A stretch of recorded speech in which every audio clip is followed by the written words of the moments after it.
السلام علیکم ناظرین، اس ایپیسوڈ کے شروعات میں ہم دیکھتے ہیں محمود پاشا سلطان سے کہتے ہیں میرے سلطان جانشینیوں کو لشکر ہٹانے کا حکم دیا گیا تھا، مگر ہم نے زگنوس پاشا کی وجہ سے کام روک دیا۔ مجھے اندیشہ ہے کہ یہ کیفیت کسی تذبذب کو جنم دے سکتی ہے۔ سلطان کہتے ہیں میرا فیصلہ حتمی ہے۔ جیسے ہی زگنوس پاشا سے کوئی منفی خبر ملی ہماری تلواریں بول اٹھیں گی۔ اس لیے میں یوسف آ کر کہتا ہے میرے سلطان ولاد تیپش آپ کے سامنے پیش ہونا چاہتے ہیں۔ سلطان کہتے ہیں ہم ایک ضروری مسئلے پر بات کر رہے ہیں، اسے کہو کہ بعد میں آئی۔ مگر یوسف کہتا ہے میرے سلطان اس نے ذرا بختر پہن رکھی ہے اور گھوڑا تیار کر رکھا ہے، یقیناً کوئی اہم بات ہے۔ یہ سن کے محمود پاشا کہتے ہیں شاید وہ اپنے حالیہ حالات کے باعث واپس جانا چاہتا ہو۔ سلطان یوسف سے کہتے ہیں آنے دو اسے۔ کچھ دیر کے بعد ولاد وہاں داخل ہوتا ہے۔ سلطان اسے پوچھتے ہیں کیا بات ہے، کیا تم ولاشیا واپس جانے کی تیاری کر چکے ہو؟ تو ولاد کہتا ہے جی ہاں میرے سلطان، میں ولاشیا واپس جاؤں گا۔ سلطان اٹھتے ہیں اور اس کے پاس آ کر کہتے ہیں تمہیں تفتیش کے باعث یہ سلوک سہنا پڑا۔ ولاد میں اور کیا کرتا، کیا انصاف کو مجروح کر دیتا، اور کیا اس لیے تم جانا چاہتے ہو؟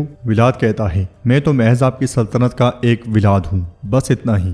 سلطان پوچھتے ہیں پھر کیا بات ہے؟ تو ولاد کہتا ہے میں اب والاچیا واپس نہیں جا رہا، اگر آپ اجازت دیں تو میں پہلے کہیں اور جانا چاہتا ہوں، پونٹس میں۔ سلطان پوچھتے ہیں کیوں؟ تو ولاد کہتا ہے مجھے مقدس امانتوں کے بارے میں کچھ اہم خبریں ملی ہیں۔ سلطان اس سے کہتے ہیں کیا تم نے مقدس امانتوں کو پیچھے نہیں چھوڑا ولاد؟ تو ولاد کہتا ہے جو میں حاصل نہیں کر سکا وہ میرے لیے ختم نہیں ہوا، مجھے آپ نے یہی سکھایا ہے۔ سلطان کہتے ہیں تمہارے اندر کی یہ آگ کس نے بھڑکائی ہے؟ ولاد کہتا ہے میرا ایک بھائی ہے، میرا ایک بھائی ہے، اسے لگتا ہے کہ میں صرف کوئی ہوں اور وہ اپنے بھائی چارے کو بھول جاتا ہے، لیکن میں اسے بھولنے نہیں دوں گا۔ شاید ایک بھاری قیمت ادا کرنی پڑے مگر پھر بھی میں اس سے اپنا وعدہ پورا کروں گا۔ یہ سنتے ساتھ ہی سلطان بیٹھ جاتے ہیں اور اس سے کہتے ہیں پیغام کس نے بھیجا ہے؟ تو ولاد کہتا ہے آپ کو دھوکہ دینے والا ایک پادری، اس کی بانجی ایک لڑکی جس کا نام ایرین تھا۔ سلطان اس سے کہتے ہیں تم اور یہاں تک کہ کراتولر بھی امانتوں کے پیچھے گئے لیکن ناکام رہے، اور صرف ایک لڑکی یہ کر دے گی؟ ولاد کہتا ہے سلطان یہ صرف ایک لڑکی نہیں ہے، اس نے اس وقت بھی ہمارا بہت ساتھ دیا تھا، اس کے محل میں رابطے ہیں، مجھے پہنچ جانے دیں تاکہ مقدس امانتیں آپ تک لاؤں۔ سلطان کہتے ہیں حاصل کرنے کی چاہ کامیابی کی بنیاد ہے، لیکن میں جو تم میں دیکھ رہا ہوں وہ خواہش نہیں بلکہ جنون ہے، اور جنون انسان کو برباد کر سکتا ہے۔ ولاد کہتا ہے معاف کیجیے گا میرے سلطان، یہ جنون نہیں بلکہ وفاداری ہے، آپ کے لیے میرے وعدے کی وفا۔ سلطان اس سے کہتے ہیں تم یہاں بھی اپنی وفاداری دکھا سکتے ہو ولاد، ہم جلد یا بدیر پونٹس کو فتح کر لیں گے، تب امانتیں بھی حاصل کر لیں گے۔ محمود پاشا کہتے ہیں میرے سلطان اگر ہم پونٹس پہ قبضہ کر بھی لیں تو کومینوس امانتوں سے ہتھیار ڈالنے کے بجائے انہیں تباہ کرنے کی کوشش کرے گا۔ اب جب ولاد کے پاس معلومات ہیں تو ہمیں اسے نظر انداز نہیں کرنا چاہیے۔ یہ سن کے سلطان کہتے ہیں ٹھیک ہے پھر آگے بڑھو، لیکن مصیبت سے دور رہو ولاد۔ یہ سنتے ساتھ ہی ولاد چلا جاتا ہے۔ پونٹس میں 3 بازنطینی سپاہی سلیمان کے کمرے میں داخل ہوتے ہیں اور اگلے ہی پل تلواریں بستر میں گاڑ دیتے ہیں، مگر سلیمان پیچھے سے آتا ہے اور ان پہ حملہ کر دیتا ہے۔ 2 کو وہ پل بھر میں موت کے گھاٹ اتارتا ہے اور تیسرے پہ تلوار تان لیتا ہے۔ وہ اس سے پوچھتا ہے بس ایک سوال اور ایک جواب، تمہیں کس نے بھیجا ہے؟ پیچھے سے کومینوس تالیاں بجاتے ہوئے آتا ہے۔ کومینوس کو دیکھ کر سلیمان کو بہت غصہ آتا ہے۔ کومینوس اس سے کہتا ہے مبارک ہو، تم نے خود کو اس قتل عام سے بچا لیا۔ یہ سن کے سلیمان پیچھے ہٹتا ہے۔ بازنطینی سپاہی اٹھ کے آگے بڑھتا ہے مگر کومینوس اسے مار ڈالتا ہے۔ پھر سلیمان سے کہتا ہے ہارنے والوں کو جینے کا کوئی حق نہیں۔ سلیمان اس سے پوچھتا ہے آپ نے ایسا کیوں کیا شہنشاہ؟ تو شہنشاہ کہتا ہے میں متجسس تھا کہ تم شہزادے بننے کے لائق بھی ہو یا نہیں، اور میں نے دیکھا ہے کہ تم واقعی اتنے مضبوط ہو جتنے تمہاری شہرت ہے۔ جو اپنا دفاع اتنا اچھا کر سکتا ہے وہ اپنے شہر کا بھی دفاع کر سکتا ہے، تو پھر خوش آمدید۔ یہ کہتے ساتھ وہ ہاتھ بڑھاتا ہے اور سلیمان اس کا ہاتھ تھام لیتا ہے۔ کومینوس مزید کہتا ہے اب سے ہم اس پر اکٹھے ہیں شہزادے سلیمان۔ ادھر دوغان زینل سے کہتا ہے کیا میں نے تم سے کہا نہیں تھا زینل کہ اس مسئلے کو بھول جاؤ؟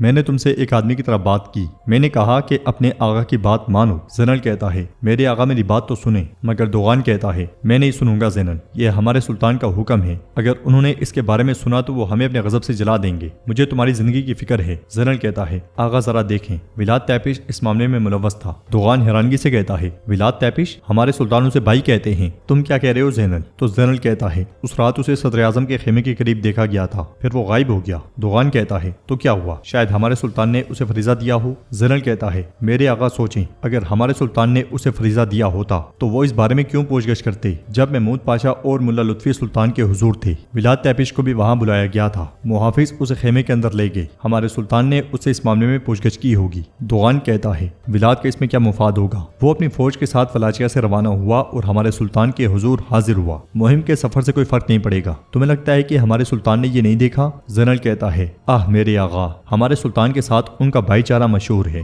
ہو سکتا ہے کہ اس نے ہمارے سلطان کو دھوکہ دے کر یہ کام کیا ہو۔ اس کے علاوہ ہمارے سلطان کو یہ نہیں معلوم کہ جانیسری نے اس رات ولاد کو دیکھا تھا۔ اگر میں کچھ اور تفصیل، دوغان ایک دم سے کہتا ہے ذرا انتظار کرو، اب باقی میں خود دیکھوں گا۔ اب جبکہ میدانی علاقوں میں دھند چھا گئی ہے، بھیڑیا اور دوغان خود کو ظاہر کریں گے۔ ادھر ہم دیکھتے ہیں کہ لطفی بہت پریشان بیٹھا ہوتا ہے۔ یوسف اسے پکارتا پکارتا وہاں آتا ہے اور اسے پریشان دیکھ کر اس کے پاس بیٹھتے ہوئے کہتا ہے یہ کیا ہے لطفی؟ مجھے آپ کو اس طرح دیکھنے کی عادت نہیں ہے، مجھے اندازہ ہے، لیکن پھر بھی مجھے بتائیں کہ آپ کو کیا پریشان کر رہا ہے۔ لطفی کہتا ہے سلطان نے مجھے اس ولاد والے معاملے پر بھی برا بلا کہا ہے یوسف، تم نے انہیں دیکھا؟ ان کی آنکھوں میں آگ تھی، مجھے اتنا قریب نہیں جانا چاہیے تھا یوسف، میں نہیں جان سکا، مجھے اتنی بڑی سزا ملنے والی ہے۔ میں قسم کھاتا ہوں کہ مجھے لگا کہ گویا اسرائیل علیہ السلام مجھے لینے آئے ہیں۔ یوسف کہتا ہے وہاں بھی آپ نے خاص اوباشی بننے کی کوشش کی، کیا ہوا؟ لطفی کہتا ہے توبہ توبہ توبہ، میں نے تمہارے بعد بھی بہت کچھ دیکھا، وہاں صرف فوج تھی، میں نے تقریباً سپاہیوں کو ایک دوسرے سے لڑوا دیا تھا، یہ ناقابل یقین ہے، تم نے وہاں ساری دنیا کو تھام رکھا تھا اوباشی۔ یوسف کہتا ہے اوباشی نہیں، خاص اوباشی، میں سلطان کے دروازے پہ پہرا دے رہا تھا، آپ کو یہ نہیں معلوم کیا؟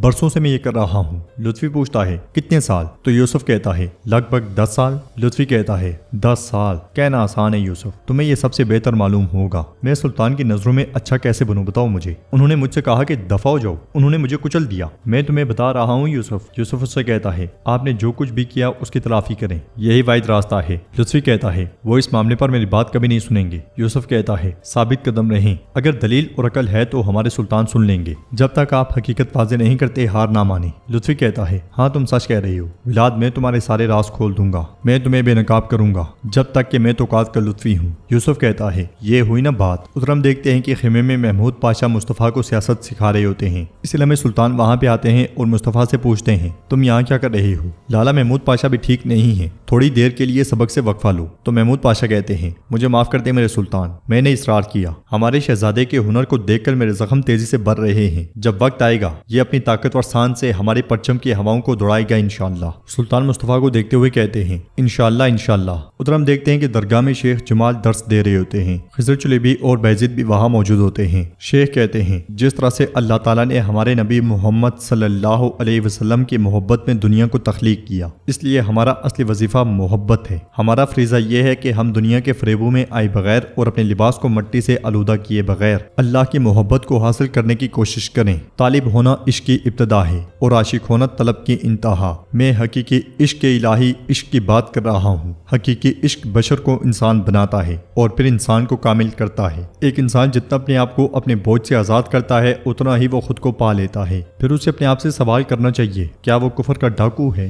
یا عشق کا ساقی ہے؟ کیا وہ اس دنیا کا فانی وجود ہے یا پھر آخرت کا ابدی؟ انسان کو ضرور پوچھنا چاہیے، اسے خود سے ضرور پوچھنا چاہیے میں کون ہوں؟ سلام ان کو جو جانتے ہیں کہ وہ کون ہیں۔ یہ سن کے بیزید گہری سوچ میں پڑ جاتا ہے۔ درس کے ختم ہونے پہ سب درویش چلے جاتے ہیں۔ کافی دیر سوچنے کے بعد بیزید بھی کھڑا ہو جاتا ہے۔ خضر چلیبی شیخ سے ملتے ہیں اور وہاں سے چلے جاتے ہیں۔ شیخ بیٹھ جاتے ہیں اور صرف بیزید وہاں رہ جاتا ہے۔ وہ شیخ کے پاس جاتا ہے اور پوچھتا ہے میرے شیخ میں کون ہوں؟ ادھر ہم دیکھتے ہیں کہ لطفی کتابیں اکٹھی کر رہا ہے اور کہتا ہے لطفی تمہیں شیطان نے دھوکہ دیا، شیطان نے اپنا منصوبہ بنایا تمہیں کوئی اور دن نہ دیکھنا پڑے۔ پھر کھڑے ہو کر کہتا ہے اپنے آپ کو اکٹھا کرو لطفی، لمبی سانس لو۔ یہ کہتے ساتھ وہ باہر جانے ہی لگتا ہے کہ خیمے میں دوغان داخل ہوتا ہے۔ اور ناظرین اس کے ساتھ یہ ایپیسوڈ بھی اختتام پذیر ہوتی ہے۔ ویڈیو پسند آئے تو لائک کر دیں، شیئر کر دیں، سبسکرائب نہیں کیا ہوا تو سبسکرائب کرنے کے ساتھ ساتھ گھنٹی والے آئیکن کو دبانا مت بھولیں۔ ملتے ہیں نیکسٹ ویڈیو میں، تب تک کے لیے رکھیں اپنا اور اپنوں کا بہت زیادہ خیال۔ اللہ نگہبان۔